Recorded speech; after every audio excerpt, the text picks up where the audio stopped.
you if you're muted. I can't see you now. So Adam, if you need to tell me that things aren't working or whatever, just shout at me.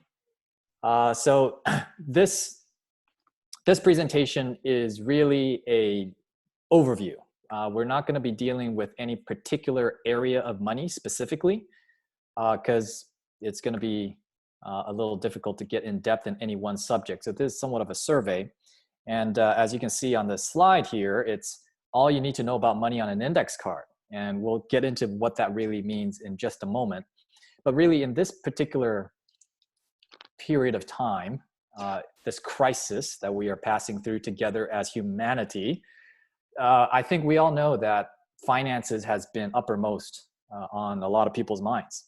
The global economy is in question, and a lot of people's personal economy, the micro economy, if you want to put it that way, is suffering as well. And so having some principles and guidelines in place to help us with our financial decisions is actually something that a lot of people are wondering about. So hopefully we can discuss some of the principles that can help us make some sound decisions. But just a little bit more about me here. This is my wife and my daughter, and we live in Tennessee, like Adam said. But as far as some background information, I have besides my education degree at Washington Hills College, I also have a master's degree in business from Southern Adventist University right here in Collegedale. And perhaps more importantly than that is before I got my business degree, I actually was a teacher and I taught math for a few years. Significance of that is that personal finance, you don't need a business degree, but you do need to know how to do math. So if you have to weigh one more than the other, the math education is more important.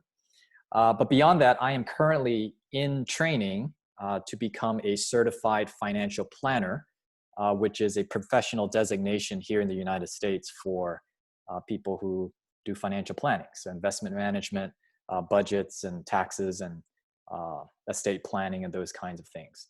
So I'm in the middle of that process, and the goal is to have a part-time financial planning business eventually to help people who have need of that service. But since I came out of school, I have worked in ministry positions my entire career. And this is relevant primarily because of some of the financial details I'm going to share about my life in just a moment. We've been a family of 3 since 2015. So my daughter is 4.5. She's turning 5 this year. And that's also significant because people tend to think that once you have children, then the budget is nuked, that there's no way of ever living on a budget ever again. Well, that's not quite true. And perhaps relevant to those of us with student loan debt, I was able to work through graduate school with no debt. And so I worked. That's the summary of the story. And so a little bit more, here's my house on the right-hand side with my wife, the day we bought or moved into the house, and our backyard down here. So our household income, ever since we've been married 10 years now, has averaged below the US median income, which as of last year was $59,000. But despite that, and of course I mentioned I worked in ministry my whole adult life, we paid off this house that you see in the picture here in 2 years. And we consistently, throughout our married life, we have consistently given 25% of our income back to tithes and offerings and charitable giving. We spend 25% to live for our living expenses, and we save 50% annually. And these are round numbers. Some years are slightly, we save slightly more. Some years we save slightly less. But the giving, we've actually slowly crept up. We're giving more like 27, 28% now. And our spending is actually down. I think last year we were down below 20%, like 18% or something like that. So we've economized and we've made our lifestyle fairly efficient so that even on a ministry salary, as you see there, one ministry salary, because my wife is a stay-at-home mom, we're still able to live fairly efficiently. And some of you might be thinking, well, what's your secret? You must have a rich uncle, or maybe you have a secret stash of Bitcoin or gold bars that you found in the attic of your house or something. Well, there's no such thing. The closest thing that we had that is a windfall of that nature is that our parents, both my wife and I, our parents paid for our undergraduate education. So they paid for our first 4 years of college, but graduate school and after, we've been on our own. And so that's a little bit about my situation, my background, and perhaps that might give me a little bit of credibility to talk about the topic of money. And so if you're curious to know more, this is the website, my blog that Adam was referencing, savingthecrumbs.com. We haven't been as active writing on it recently, but a lot of our old stuff is still relevant. And we share a lot of personal details from our experience to try to help people out with real life experience of how to save money and things like that. Now, of course, an obligatory commercial for Audioverse here. In 2015, as well as 2017, I did 2 different seminars on personal finance at the GYC conferences. And you can look it up on Audioverse under these names, Beyond the Tithe in 2015, For the Love of Money, 2017. And these 2 seminars really give you a very holistic view of money and Abney's view on money. And so I encourage you to check that out if you are interested in more information. All right, so talking about money, I want to share with you how I thought about money when I got my very first job. I was in 7th or 8th grade. I don't remember, maybe 9th grade. So I was in middle school, high school, early high school, somewhere in there. And I got my first job, paying job, and I made $5.25 per hour. That was minimum wage back in the day. And as any young teenager would do, automatically I thought about what I wanted to buy with my first paycheck. We got paid every 2 weeks. And I was working part-time at the school where I was attending. And I wanted a pair of basketball shoes. And why would I want anything to do with basketball shoes? I didn't even play basketball. And if you see me in person, you'll know why. I'm pretty short and not terribly athletic, but all my friends had basketball shoes. And so I wanted to fit in and I wanted to do what everybody else did and have what everybody else had. And so I wanted to have basketball shoes. So I don't remember what they were. They probably were not Jordans, but they cost about $50. That's what I remember. And so I could do the math. I make $5.25 an hour. I would have to work 10 hours to make enough money to pay for those shoes, right? I think we've probably all done this calculation before in our heads. How many hours do I have to work? So a pair of shoes equals 10 hours of work. And I thought, okay, I can do that. I can do that. But then before long, I wanted to get a PlayStation. I was really into gaming back then. Fortunately, that's an addiction that I have since overcome, but that was where I was back in those days. And the next game that I wanted was $80. So I did the math again. 16 hours of work would earn me $84. Then I could go buy that game. And as I went on through this, mental exercise, I realized I needed sunglasses. Notice, I needed sunglasses because all my friends had sunglasses. I needed a new digital camera because everybody I knew had digital cameras. And I needed a car, of course, because I'm about to get my driver's license. And this was what any self-respecting teenager would plan, right? How many hours working $5.25 an hour would I have to work to buy this truck? Well, it became apparent very quickly that I needed more money.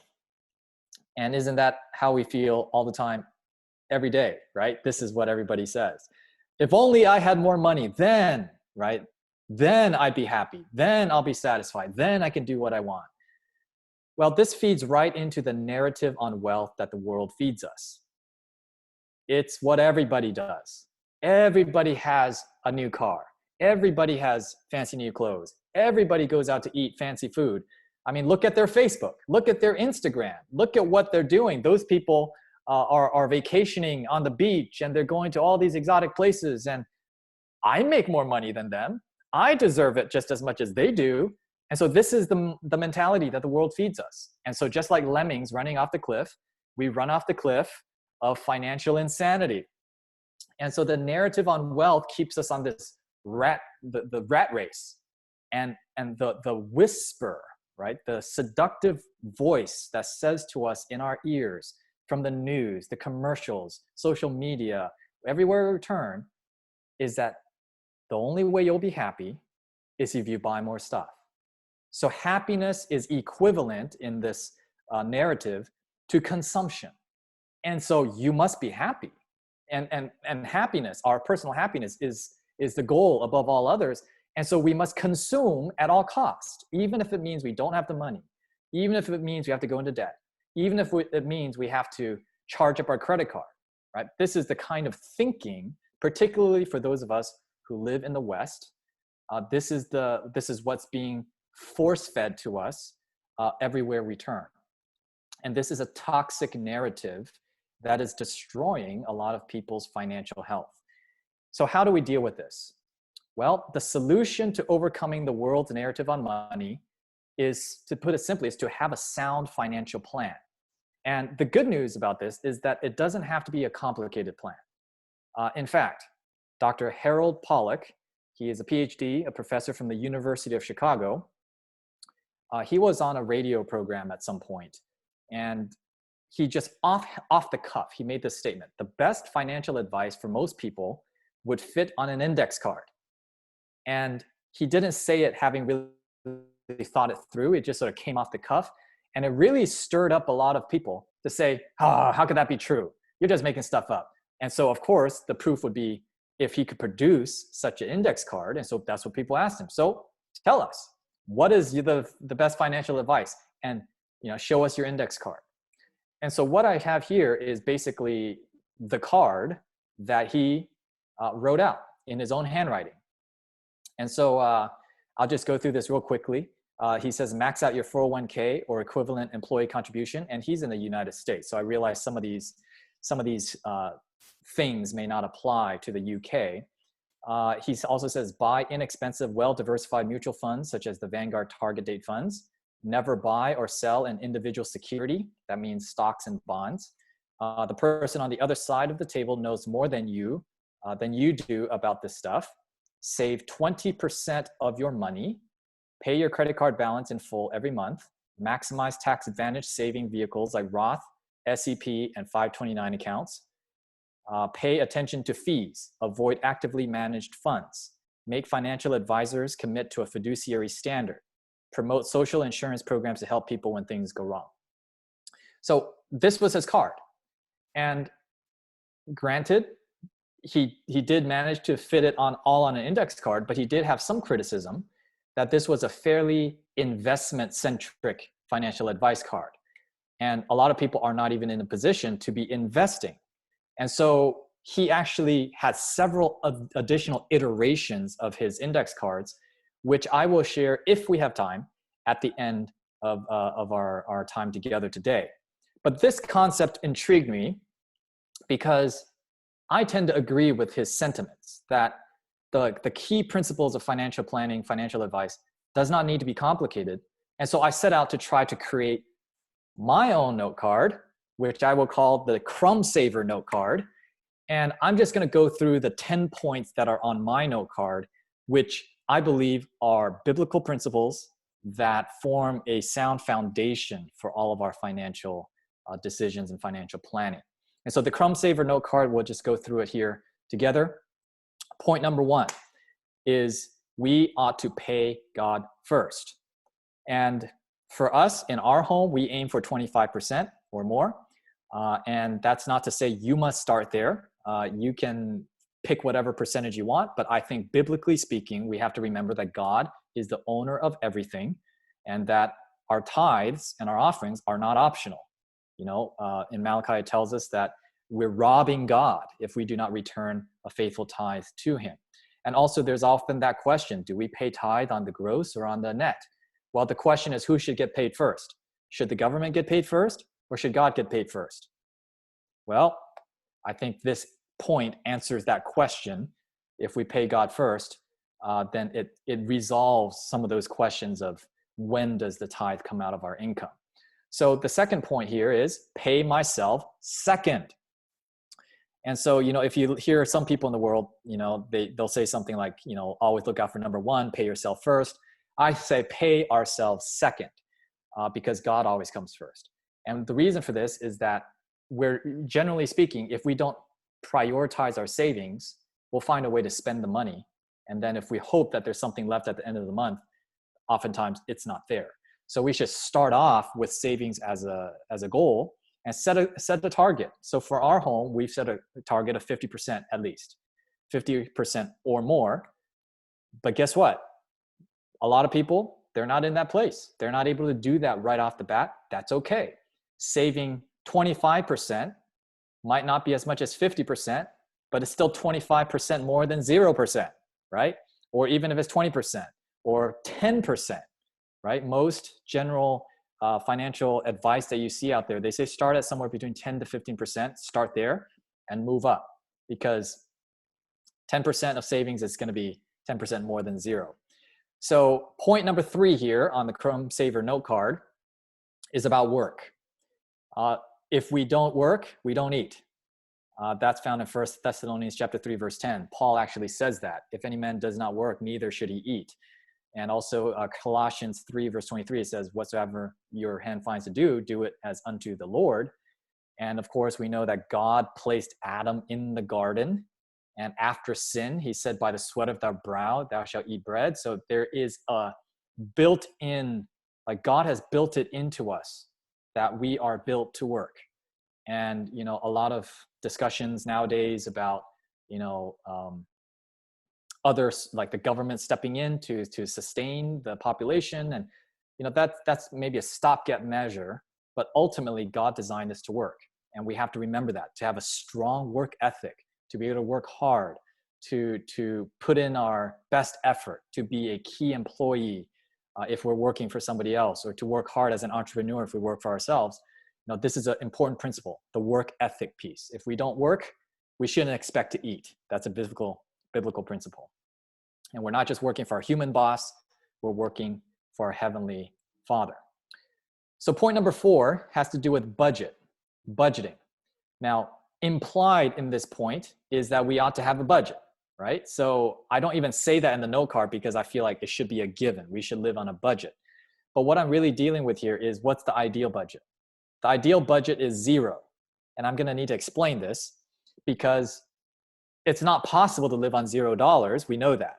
But it is a frame of mind for us, the proper frame of mind for us to think about our budget in a way to try to economize and to be as efficient as possible.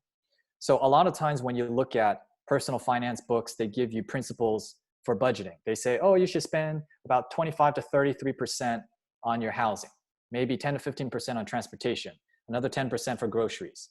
And they have these listed percentages as if this is what you're supposed to spend.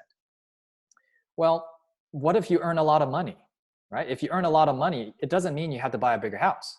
It doesn't mean you have to always spend 25% of your income on housing. If you can spend less than 25% and still have a decent quality of living and a nice safe home and all that, why not?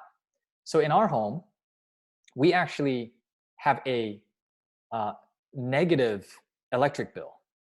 Let me explain what I mean. Most of the time when you think about electricity, you're always paying. Every month we have to pay, right? For the lights to stay on, for the power to be on. But we invested when we bought our house in solar panels. And so we actually generate more electricity than we use in our home. And so we're able to sell the excess electricity back to our electric company, and they pay us a credit on our account. And so in a sense, we get paid for our electric bill instead of us paying out. And so this is the kind of thing where if we prioritize efficiency, we think outside the box and we begin to realize, okay, we don't have to spend the 5 to 10% or whatever it is on utilities. I can bring that line item in my budget down to 0. And it's just a frame of mind to be thinking in that way. So you can grow a garden, right? And it brings down the cost of your grocery bill. For example, hey, maybe I don't need to drive. I can ride a bike because it's only a couple miles away. There are ways that we can think to be more efficient with our budget without necessarily reducing the quality of life that we have. All right, so point number 5 here is to have adequate insurance. And part of that is to have a 3 to 6 month emergency fund. So I want to talk about the 3 to 6 month emergency fund first, because right now we're in a pandemic, a global pandemic in which we have been told to stay home and businesses have been shut down by government mandate. Who would have ever thought that such a thing would happen? But here we are. Imagine the difference of a person who has 3 to 6 months of cash savings versus somebody who is living paycheck to paycheck. Would there be a difference in their stress level as they're weathering this, the past 2 months and potentially another 2-3 months of no work going, in the future? It's almost a life or death difference. And in fact, that's exactly what happened. My mom, she works in a hospital in Loma Linda, California, and she has an emergency fund. She was furloughed. She couldn't work for a couple of months. And to her, she just thought, oh, this is nice. I'll just have some time off. She would do her hobbies, cooking, gardening, whatever it is. But she has coworkers that work in the same department as her who live paycheck to paycheck. And for them, this is a full-blown crisis, life or death crisis for them and their whole family. What a difference. One, it's the difference between having a nice vacation at home versus being on the verge of, losing your house, losing your car, and everything. So the best insurance is this emergency fund to help you ride out the unforeseen calamities that may come, like the one we're living through right now. Now, having adequate insurance, I don't need to say a whole lot about this. Some of it is just required. So if you own a home, if you have business, if you are say, a physician, or property insurance, these types of things. And there's obviously life insurance and disability insurance. There's lots to talk about for insurance, but there's just a place for insurance. You don't want to have too much. You don't want to be underinsured either, but figuring out what is adequate for you, your family, and your needs. So I'm just gonna leave that right there. It's a big, big topic that we're not gonna be able to exhaust today. So the 6th point here has to do with debt. So number 6 says, never pay interest for a depreciating asset. Save up and buy in cash. So notice I don't say don't ever borrow money. It's specifically don't borrow money to buy something that goes down in value. That's really the rule that I try to enforce, because that's a bad deal. That's bad debt. It's just a bad use of your money. So if you are buying, let's say, an iPhone, the iPhone's never going to go up in value. It's always going to reduce in value. You'll never sell it for a higher price than what you paid for it. So you shouldn't pay interest for it, because if you pay 10% interest, then you've paid 10% interest on top of losing the value of the thing that you just bought. So for things like that, save up and buy in cash. So this would apply to tools and gadgets, electronics, clothing, trips, vacations, experiences, because you can't ever sell it for something more. And of course, the big one is the car.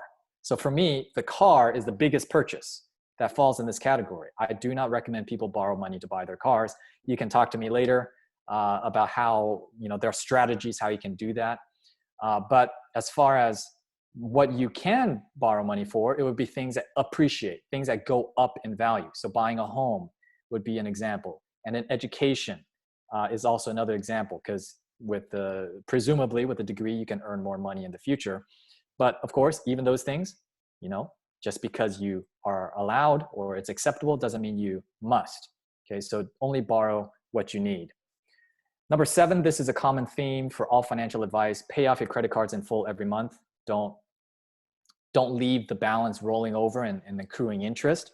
Credit card interest is really high, and also it would destroy your credit worthiness. So future lenders may look at you as a bad deal, and you'll get really bad rates in the event that you need to borrow money to buy a house or something like that. So number 8 here, we're talking about investing.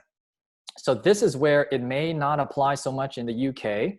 I don't know all the details about what types of accounts you have available there, but at least here in the United States, we have a whole menu of tax advantaged accounts. So there are ways to invest using specialized accounts that can shield our money from onerous taxes. And so this is the principle: use the tax benefits that we have at our disposal.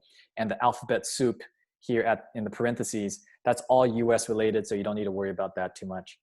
But point number 9 this may apply in the UK, and that is when you do go to invest, my investment strategy is to buy and hold broad-based, low-cost index funds or ETFs. So if you don't know what that is, don't worry about it. It is, you can research it later. There's plenty of information on Google you can find. But really the key here is don't speculate. Those last two words, when it comes to investing, we're not gambling. Investing is not gambling. Investing is putting your money out to the exchangers, like Jesus says in the parable, to get a rate of return. It's not gambling. And so we don't want to fall into that trap either. And the form of investing that we do, generally, it needs to have fairly well-regulated, protections in place and risk managed type of thing. And point number 10 is very important. And this is, like, again, a frame of mind principle, is forget keeping up with the Joneses. Now that I read this, I'm not sure if that's a saying that exists in the UK. I don't know if that's an American idiom, but in whatever the case, you probably understand what I'm getting at. Keeping up with the Joneses is the idea of always trying to keep up with appearances of what our neighbors and our friends are doing. Nowadays, it might be more, I think the TV show, Keeping Up with the Kardashians, I think is what they call it. So it's playing on the same idea. It's kind of like breaking the 10th commandment, is like always wanting, coveting what other people have that we don't have.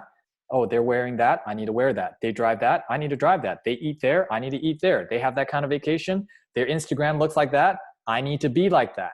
So to be like everybody else, that mindset is what traps a lot of people into this, rat race that we talked about, of never having enough, always needing more money, always feeling dissatisfied.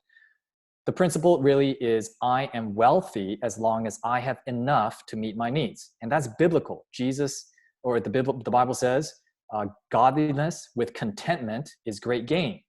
And Paul himself says, I have learned in whatsoever state I am, therewith to be content.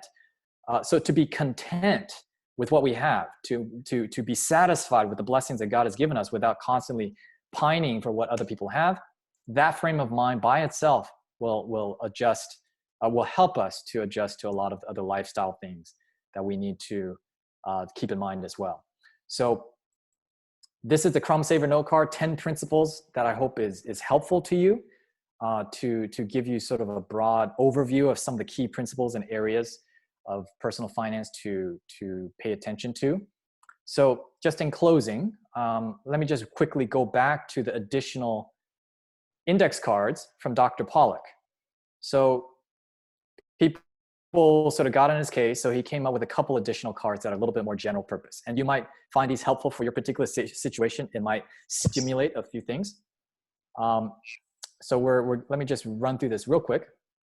It says, set and pursue financial goals that excite you. That's important. Follow a budget and track your spending. Pay cash or check rather than by credit card payment plan whenever possible. Save consistently and build a financial reserve. Make sure you are receiving all pertinent public benefits. Make good use of your tax refund and or your earned income tax credit. That's, again, a unique American thing. Don't buy any financial service or product endorsed by any celebrity. That's an important one, because the celebrities are taking their cut, so you're gonna have to pay more for that. So buy cheap index funds rather than individual stocks. Invest in your 401k if you have access to one. Use a free financial coach, or I would add to that, upgrade your personal knowledge by reading books or financial blogs or even YouTube channels. Protect yourself from fraud and abuse. Look into a credit union even if you have been unbanked. So these are basic rules for people who might be struggling, like just starting out, not having much money. And then here's his card for young adults. He came up with this specifically for young adults. Pay your credit card bill in full every month. You notice that this one, pay your credit card bill, it shows up on every single card. All of Dr. Pollock's cards as well as my card. So you know this one's important. Keep a budget and spending diary. Pay cash up front whenever you can. Don't smoke. Mind your alcohol and dining spending too. That's a very important one. Any type of lifestyle addiction, whether it be smoking or alcohol, or even addiction to good things, right? Like buying shoes or handbags or camera gear, whatever it is, we can get addicted to that. We need to manage that. So start saving early, make it automatic, ideally through a 401k. So I think the principle is automatic savings. That's a great one. If you have a job and no kids, aim to save 20% of pre-tax income. Invest in low-fee total stock index funds, ideally in a 401k. Open a Roth IRA if you don't have access to a 401k. Don't buy individual stocks or try to time the markets. Think federal loans first when borrowing for school. So he's talking about student loans here in the United States. And don't combine public and private loans if you consolidate. A focused and rigorous major matters more than where you go to college. That's a very important one. And don't push your friends to overspend, and beware the same peer pressure applied to you. So this is the keeping up with the Joneses principle. And so these are a number of cards, Dr. Pollack's 3 cards, as well as our Crumb Saver card, that I believe can give us some helpful principles for how to manage our money in a sound way. So at this point, I think we are going to open it up for some questions. So I know we went through some things pretty quickly here. So if you have additional questions, feel free to either write them in the chat, text them to Adam. So I will hand it off to Adam now to facilitate the Q&A. Thank you, Alistair. Really appreciate you sharing there. Just quick, what's a 401k? Yes, I figured that would come up. A 401k is a tax-advantaged retirement account here in the United States. So it is an employer-sponsored retirement program. So yes, that gives you tax benefits. Okay.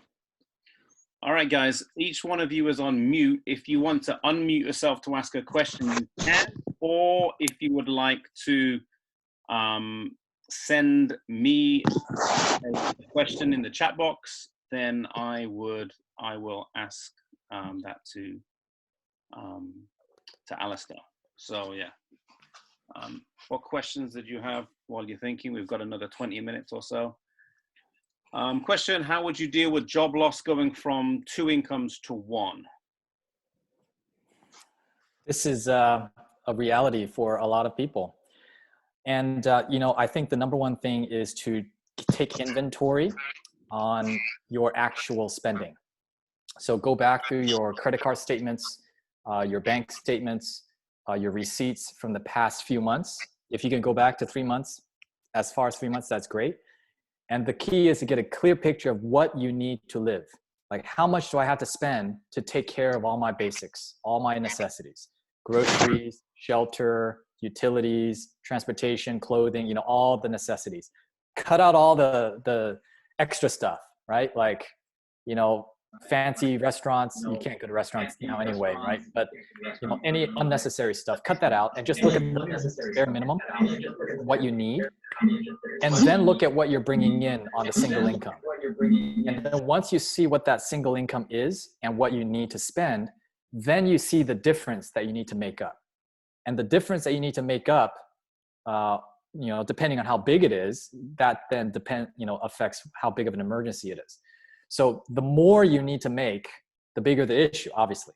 So at that point, you would then look into, okay, is this a short-term thing, a few months? Is my job going to come back? Am I completely out of work? So then that's where you start looking at questions like, do I need to get another job? Do I need a temporary job? Coming on. Is this something that I can weather by selling something, right? So if I have stuff that I don't need, maybe it's time to sell just to have enough of that cushion to make it through the time where I can get my income back to where it is. So these are just a few of the order, the thinking process, some of the strategies.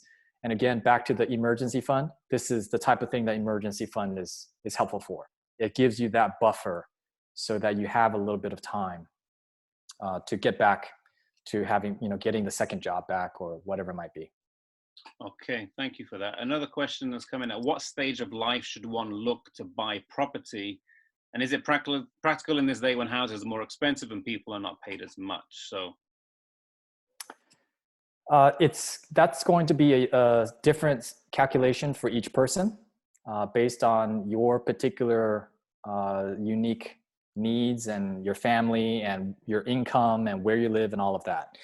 So for sure, one thing is you should not be getting into buying large pieces of property when you are heavily in debt.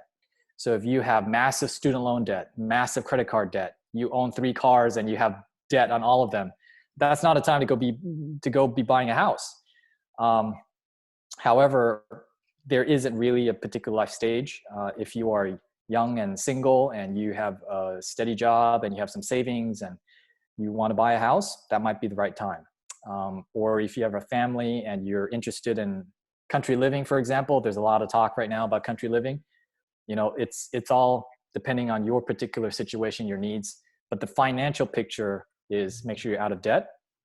Make sure, major debt that you currently or previously might have had. And you need to look at, where you're looking to buy and make the calculations. The rent to buy ratio, is it more financially feasible or logical to rent versus to buy something? And that's really based on each unique geographic location. All right, thank you. How do you set up a basic budget? I know you probably have maybe you have a presentation that goes into that in detail. Yes. Just a few points now on that. Yes, I do. If you look at my GYC 2015 seminar on Beyond the Tithe, there's one there called Counting the Cost. And that whole seminar is talking about how to do a budget. And ultimately, what you want to do is you want to budget based on your goals. So you want to start with where you want to end up. This is a biblical principle, right? Jesus says, what man starts building a tower without counting the cost, lest he starts building and then he can't finish and everybody laughs at him. So it's the same thing. You want to calculate, or not calculate, but list out what your goals are. I want to buy a house. I want to go on a vacation. I want to buy a car. I want to get married. I want to retire. I want to have college saved up for my kids. These are all very logical and sensible and reasonable goals, right, that we have. So map them out and take a look. Okay, how much do I think I need? And just add those things up. And then those things can then be turned into your savings plan. Like, how much do I have to save per month in order for me to attain these goals that I'm trying to achieve? And then once you have your goals in place and your target, like I need to save, $1,000 a month, $100 a month, whatever it might be. Then you come back to your monthly budget. The monthly budget is the spending plan. And you want to take a look, like we were saying earlier, how much you bring in income and how much goes out in expenses. And you just need to break it down line by line, categorized.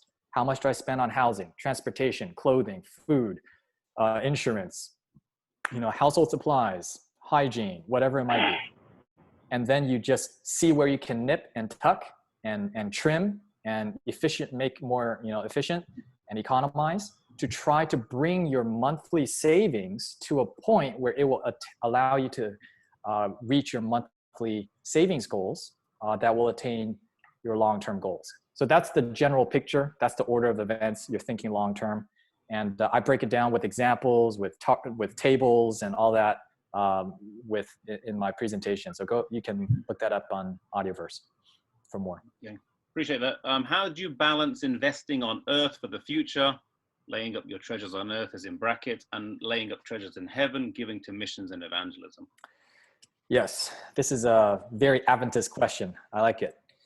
So the fact is, Ellen White actually tells us that we have a duty to save. It's kind of crazy, but she does. And so we actually have biblical mandates and spirit of prophecy mandates that we should be preparing for the future. And so the balance really is figuring out what our needs are and only saving up for what we need and not more than what we need. And so when we look at the story of the rich fool, he had barns and he had bigger barns and he wanted to fill up, and then he just wanted to eat, drink, and be merry. He wanted to live just a, prodigal life, wasteful life. And God said, you fool, right? Your life is going to be taken from you. And what is the worth of all this? So figuring out how much you need, and then your savings should be pegged to what you need and not merely to hoard up more than you need. And then on the flip side is that we're never released from systematic giving. Systematic benevolence is an Adventist thing. We're told, Ellen White and the pioneers, they developed this whole system. It's biblical. So we need to remember that when it comes to giving faithfully to the Lord, we return back to God first, and then we save for ourselves. So really, as far as the giving goes, there's sort of three ways to look at it. Number one is what I call systematic giving. Systematic giving is our tithes and offerings that come in every pay period, whether it's every week that we get paid, every month, every 2 weeks, whatever it is. Right off the top, we return to God what's his. That's systematic giving. Number two is what's called surplus giving. Surplus giving is after we've saved up enough, right? We have more than we need, then whatever we don't need can go back to God's work. So I don't need this, let's say I get this massive inheritance from some rich relative that I wasn't expecting. Well, maybe some of it I need to, pay for my kids' college or braces or whatever it might be. And then there's extra. I don't need it. I have a job. The surplus then can go to God's work, right? That's surplus giving. And then the third one is called sacrificial giving. And sacrificial giving is the rich young ruler scenario, where God might come to us very specifically and say, I need you to give this up. Your favorite car, I want you to sell it. God has a right. Jesus has a right to ask whatever he wants from us. That's not a universal thing that everybody has to sell their car, but if we're convicted, maybe, sell everything, go to the mission field, whatever it is, that's the sacrificial giving. So yeah, keeping all of these principles in mind, saving only up for what we need, and being systematic and regular in our giving, that would be the approach I would take. Okay, appreciate that. Is a credit card a necessity? No, a credit card is not a necessity. You can live without a credit card. And actually, I admire people who do, who choose to live, without any type of credit card. So a debit card is, very convenient. You can live with that. So I do not subscribe to you must have a credit card, but neither am I on the other extreme where I say the credit card is a pact with the devil. Some people say having a credit card is tantamount to having HIV or having the mark of the beast. I mean, it's not that bad.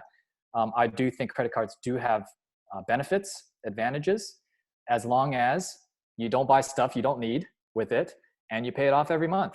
If you can accomplish those two things, it's beneficial to your credit score. It can give you some advantages as far as purchase liability, especially if you're going international. Some of those protections, travel insurance, luggage, rental car. I mean, there's a lot of other benefits. And of course, the rewards, points, whether it's free travel points or cash back or whatever it might be, hotel points. I do think, those aren't reason enough to get a credit card, but I think those are legitimate reasons. And so for me, last point on credit cards, I could go on all day. So there are really only two gears, if you will, in how you drive with your credit card. One is no credit cards at all. You cut them up, you just go with cash, debit card at most. That's one extreme. The other option is you put as much as you can on the credit card, so you maximize your benefits and protections, and you pay it off every month. So those are the two best ways to use a credit card. Anything else is sort of not optimal. So that's my take on credit cards. Thank you. Bit of relationship advice, if you don't mind. Should you get married if you're in debt, or get married to someone who is in debt? Whoa. You can just, I don't know, whatever, go ahead. You're the pastor, Adam. Maybe you need to do the marital counseling on this one.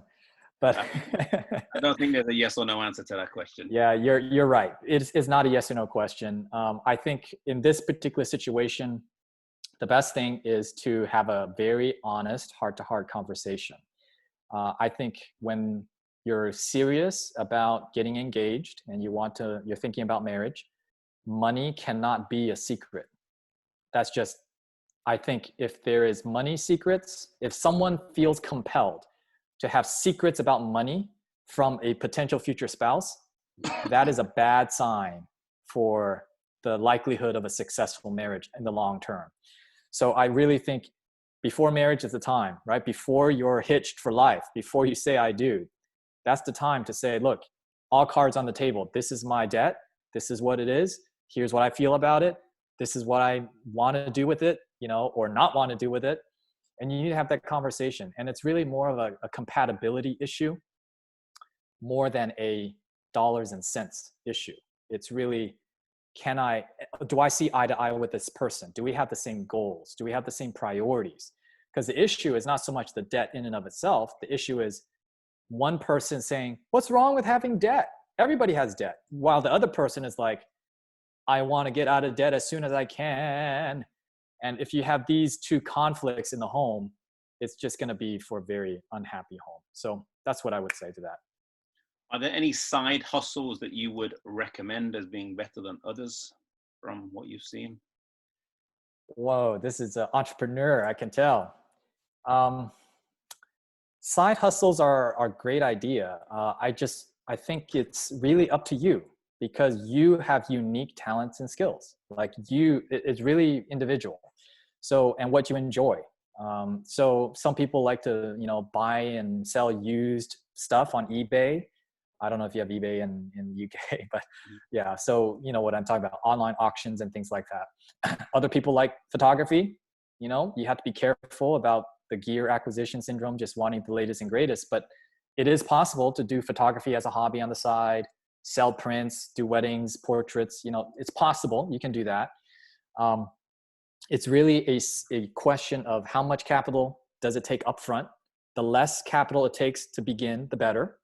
How much time is it going to take?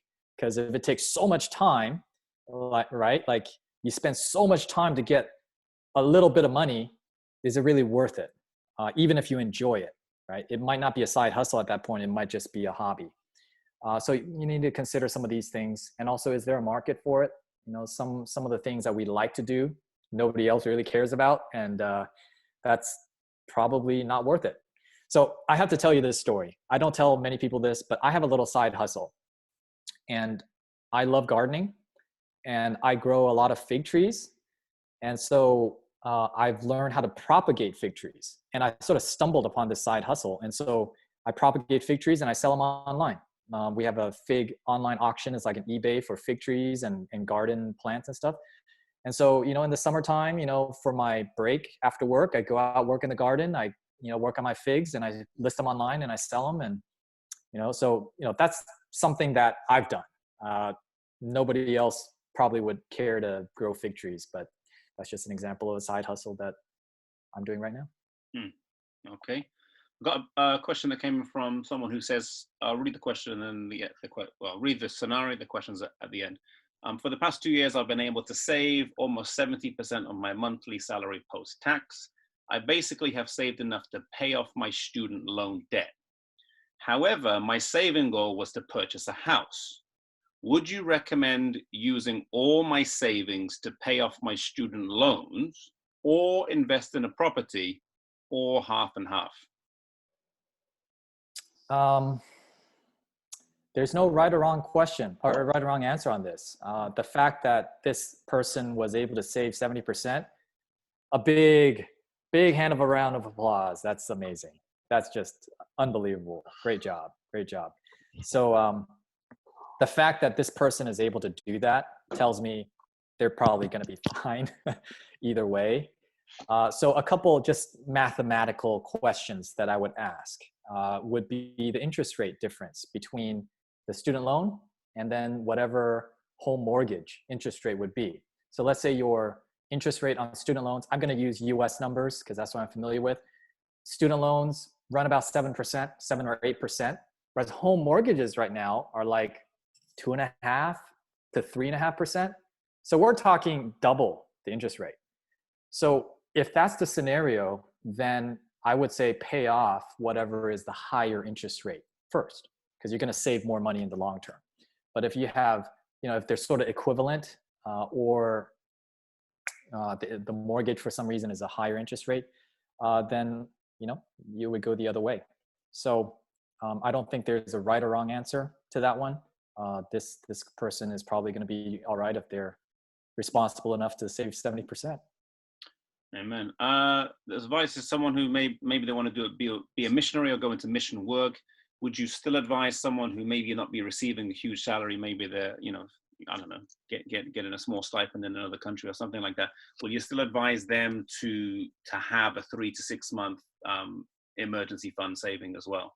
Is that like a Like, is that a universal rule for everyone? The answer is, for someone in that situation, it's probably even more important.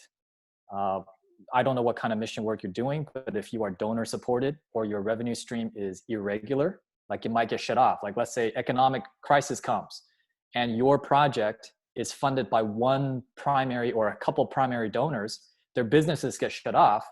What are you going to do?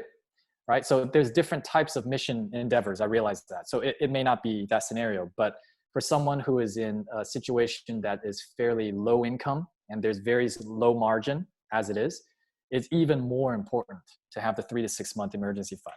However, the benefit is that if you are living in a lower cost of living place in the world, like in a global south, developing country, cost of living is going to be lower. So the amount per month is also going to be lower than if you were in the US or the UK. So it sort of works in your advantage in that regard. But absolutely everybody across the board, 3 to 6 months, even if you're the CEO of a big corporation, coronavirus hits and your company goes bankrupt, you're still going to be, you might still need 3 to 6 months before you find another job. So absolutely, I think that's universal. Everybody should have it. Okay, there's a couple more. Let's try and get through as many as we can real quick. What are the best ways to build up your credit score? A variety of ways. Yeah, building up a credit score, the best way is, sorry to say it, having a credit card. It doesn't even require you to spend a whole lot on the credit card. The most important thing on a credit score is your on-time payment history, so that as long as you have a consistent long-term history of paying off your credit card on time, that has the biggest impact on bringing your credit score up. So I would, that's what I did when I started out. I got a student card. I had a very low credit line. It was like $300. And I didn't really spend it much, but I would, use it a little bit and I would pay it off every month. And now my credit score, by the time we bought our house, our credit score was very healthy. So that's the simplest way. There are other ways to do it, but I don't think there's any simpler way than that. Is it a good idea to pay off your mortgage early if you have the savings to do it now? Yeah, sure. I think getting out of debt is always a good thing. The borrower is slave to the lender. That's what the Bible says. So I'm going to stick with it. But neither do I condemn those who choose to hold on to a mortgage, especially if it's low interest rate. Especially, if there are other things that are going on, perhaps they're starting a business or they have other needs that they need to slow down a little bit on the mortgage payments. At least here in the US, there are some tax benefits that go along with it. But if there aren't any other unique type of scenarios outside of that, then yeah, absolutely. We paid off our house in 2 years. So we definitely paid off, our mortgage early. So, is there an advice? Oh, wait, there was one higher up.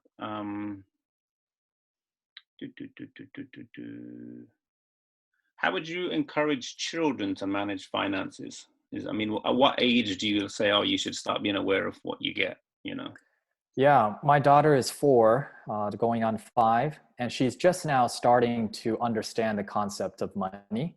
Different kids are going to develop at different stages. I know some kids that are her age that are already earning allowance, earning money, buying their own stuff. So the timing is going to be dependent on your child. But the most important thing is kids need to learn where money comes from, and that comes from work. There's just no other way around it. The most important thing a child needs to learn is how to work, and to work honestly and work hard, responsibly, all that, a work ethic. I'm an employer, and I can tell you, getting people who know how to work, it's like pulling my hair out. So that's important. And then after that, the correlation between work and money, that's important. And then once they get the money, then it's just teaching them the basics: giving, spending, saving. So, have a little piggy bank. How do you figure the 10% for tithe? Make sure it goes into the tithe envelope and the offering basket. And then, what do they want to save? And then also, teach them how to spend, and talk things through. You want a bike, you want a doll, you want to buy a jump rope, whatever it is, help them, with that process.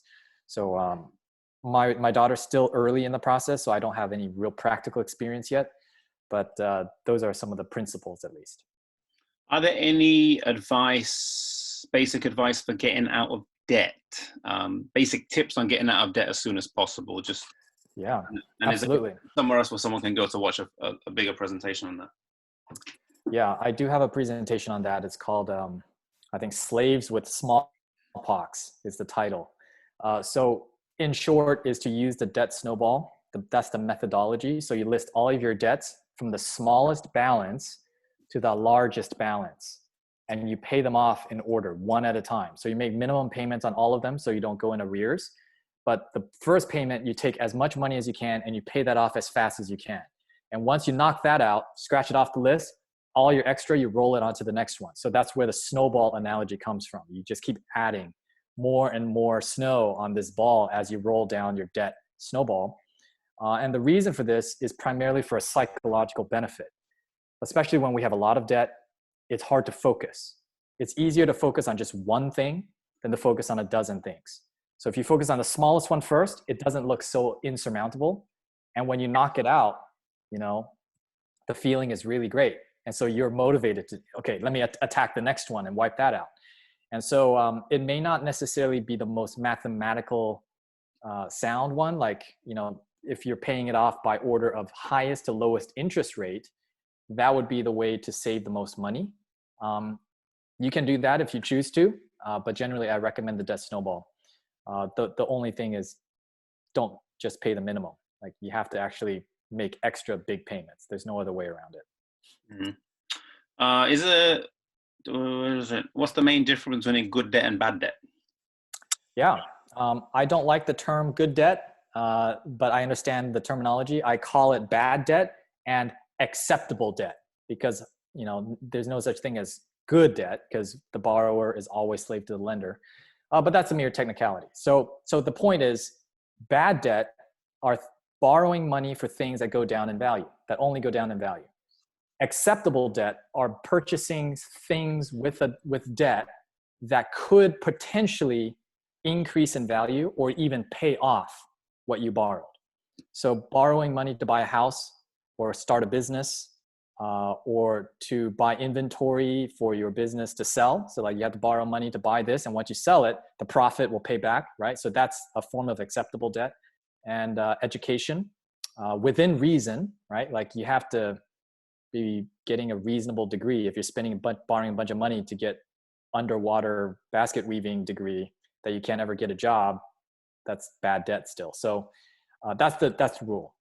Acceptable debt, things that can go up in value. Okay. Is it a good idea to pay up? Oh, no, sorry. Where is it? How would you go about investing in your own charity organization? Well, it wouldn't be exactly an investment in that case, because if it's a charity, then you can't get a return on it, because the money has to be spent on their mission, or else they won't qualify for charity. So it's really a donation. So if you're looking at financially supporting a charity, either your own or somebody else's, it would be more of a charitable giving decision more than an investment decision.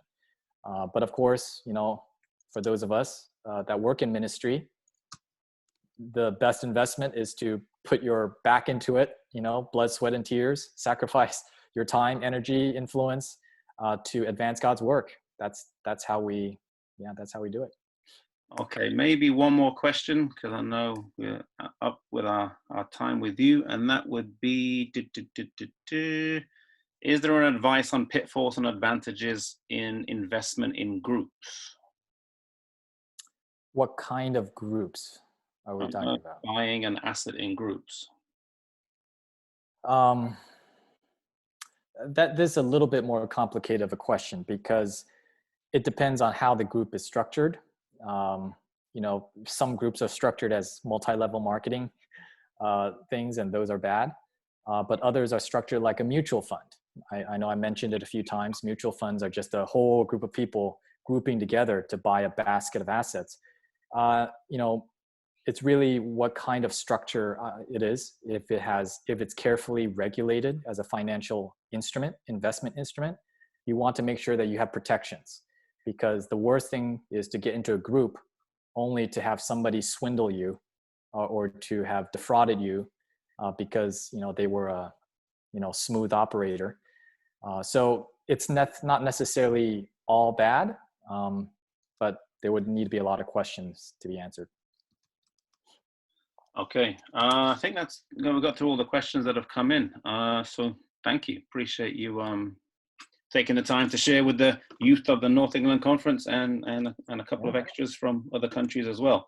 Do you want us to maybe just throw up that slide of the workshops you've done, if other people want to go back and look at a more in-depth more in-depth on some of the areas that we've covered here. So if you guys are looking at the screen right now,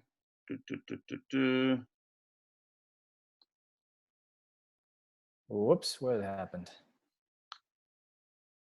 Shut down my slide. All right, so so the Audioverse seminars, this one here? Yeah, that's the one, yeah. All right. So those who are looking, if you want to go and look at is it 5 or 6 part series on finances, GYC 2015 on Audioverse, Beyond the Tide is the name of the workshop title. I mean, all of the workshop seminars, and GYC 2017 is For the Love of Money. Yeah, thanks for that. You're welcome.